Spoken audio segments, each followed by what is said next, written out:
When your lawyer quits mid-case while you are sitting in a prison cell, already denied bail, already staring down charges of explosives, firearms, stolen dockets, and 50,000 rand cash hidden under your mattress, you know things have gone very, very wrong. His name is Sergeant Fannie Nkosi, 43 years old, Gauteng Organized Crime Unit, the very unit built to hunt down syndicates and break cartels. Except Fannie Nkosi was not hunting the cartel, he was saving it. And now, as the walls close in from every direction, his own legal team has walked out the door. A new defense has taken over.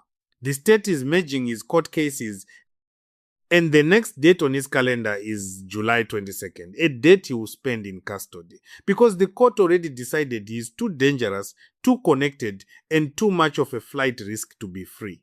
Tonight, we tell the full story, from the commission witness stand to the raid on his home, to the moment his lawyer said not anymore, to understand what is happening in the Pretoria North Magistrates Court. You must first understand who Fannie Nkosi is and what he was.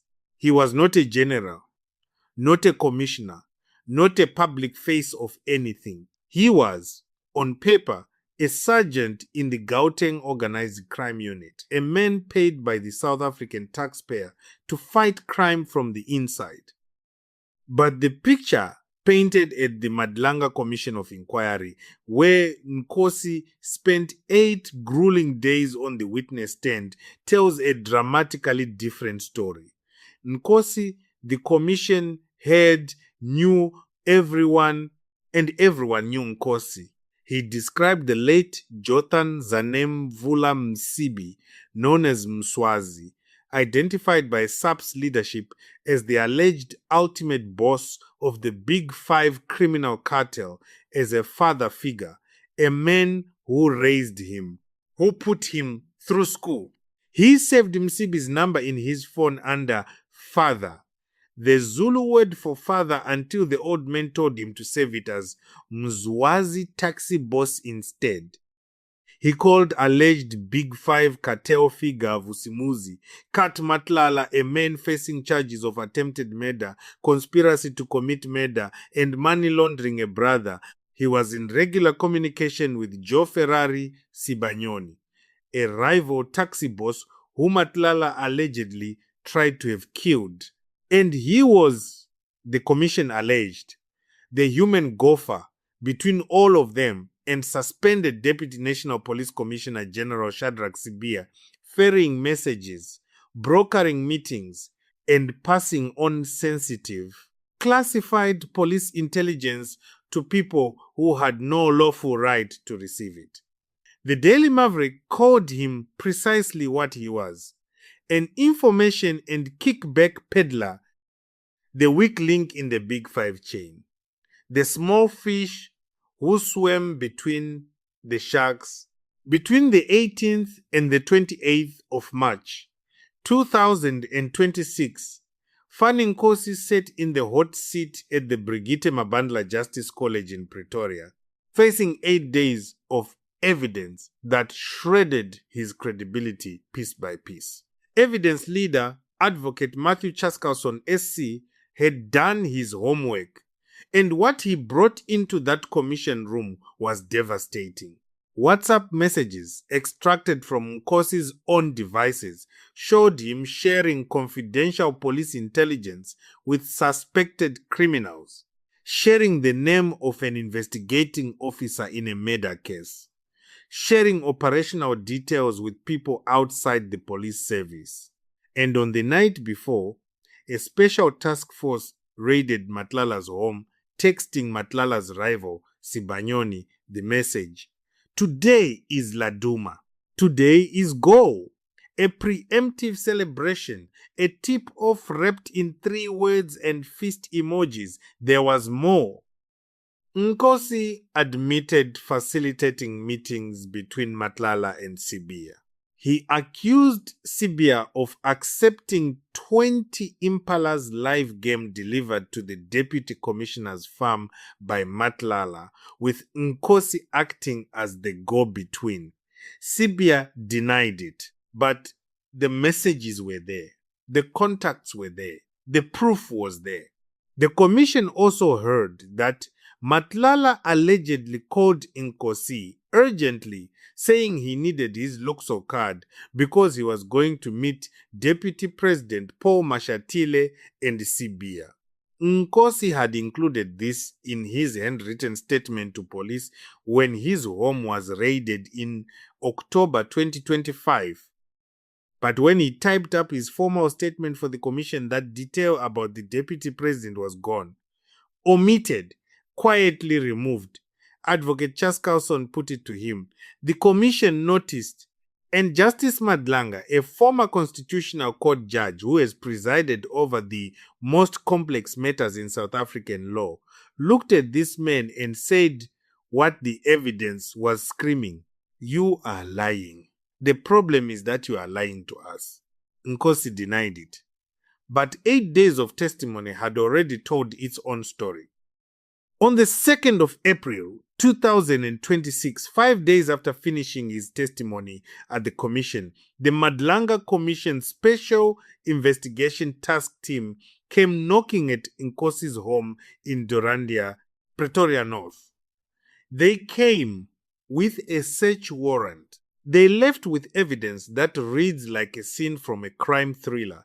Inside the house, 7 firearms unsafeguarded and improperly stored. More than 490 rounds of ammunition, including SAPS-issued rounds that Nkosi had never returned after his suspension. A stun grenade. 6 police case dockets linked to serious and violent crimes, including cash-in-transit heists. State-issued SAPS equipment scattered throughout the property, and R52 700 inches cash hidden under a mattress and in a bedroom drawer. Nkosi could not explain the money. He could not adequately explain the dockets. He could not explain the explosives. He was arrested, charged, and brought before the Pretoria North Magistrates Court, where he maintained steadfastly that the state's case was weak and that he was innocent. The court disagreed. Bail was denied. The magistrate was direct in the ruling. Releasing Nkosi would pose a risk to public safety. He could interfere with witnesses. He could undermine evidence. His explanations lacked credibility. And the case involved an alleged abuse of office so serious that releasing him would undermine public confidence in the entire criminal justice system. He went to the hospital wing of Kogosi Mampuru Correctional Facility after requesting not to be held with the general prison population, citing fears for his safety. The man who once ran with cartel bosses was now afraid of the people he might meet inside. If you thought the Pretoria case was serious enough, the state was not finished. Fresh charges emerged from Thohoyandou in Limpopo. On the 10th of November 2022, a suspect was arrested in possession of dagger, unlicensed firearms, and explosives. Standard procedure. The docket goes to the local police station. The case moves forward. Then Fannie Nkosi arrived. He walked into the Thohoyandou police station, identified himself not as a sergeant, but as a colonel from SAPS head office, collected the original case docket, walked out. Few months later, he came back, again presenting himself as someone from head office. This time, he removed the confiscated dagger from police custody, booked it as an exhibit at head office. And when investigators later checked the exhibit bag, it had been tampered with. National Police spokesperson Brigadier Athlenda Mathe was unequivocal. Nkosi faces charges of defeating and obstructing the course of justice for the Thohoyandou matter, and now the state is moving to centralize, to combine the Pretoria case and the Thohoyandou case into a single unified prosecution. one man, two jurisdictions, one net pulling tighter by the week. Thursday, the 21st of May, 2026, Pretoria North Magistrates Court.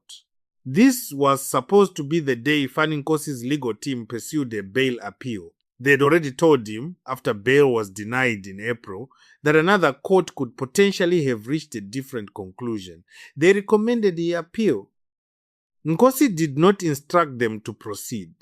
He refused to follow his own lawyer's advice, and so they had nothing left to do. His attorney rose in court and made the application formal. Your Worship, as at the last appearance that this matter was before the court, when bail was denied, we advised the client that a different court could have come to a different conclusion in respect of granting him bail. We advised that he ought to appeal the decision. After receiving that advice, the client did not instruct us to proceed with the appeal. Today, our intention is to apply to withdraw. Done. Gone. Withdrawn. Maleho attorneys confirmed they would step in as Nkosi's new legal representatives. The case was postponed to the 22nd of July 2026 for further investigation and the possible centralization of the two matters.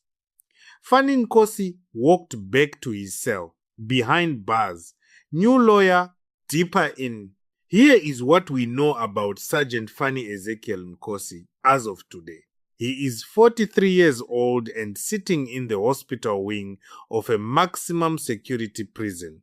He has been denied bail because the court decided he is too dangerous to be free. He faces charges of unlawful possession of explosives, 3 counts of failure to safeguard firearms, 8 counts of failure to safeguard ammunition, theft, defeating the ends of justice, and now defeating and obstructing the course of justice in a second jurisdiction. His first legal team has walked. His cases are being merged. The state is building a single unified case against a man whose WhatsApp messages, whose contacts, whose house, and whose own testimony have all worked against him. And somewhere in the background of all of this, the Madlanga Commission continues. The Special Task Team continues. And 14 senior SAPS officials have already been referred for criminal investigation based on the Commission's findings. More referrals are expected.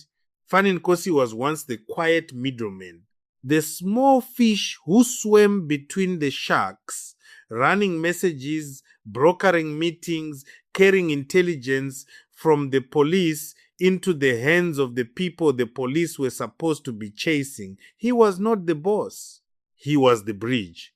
But bridges, when they collapse, tend to take everything with them. He wore the badge, he sold it. Now even his lawyer is gone. The next court date is July 22nd. We will be watching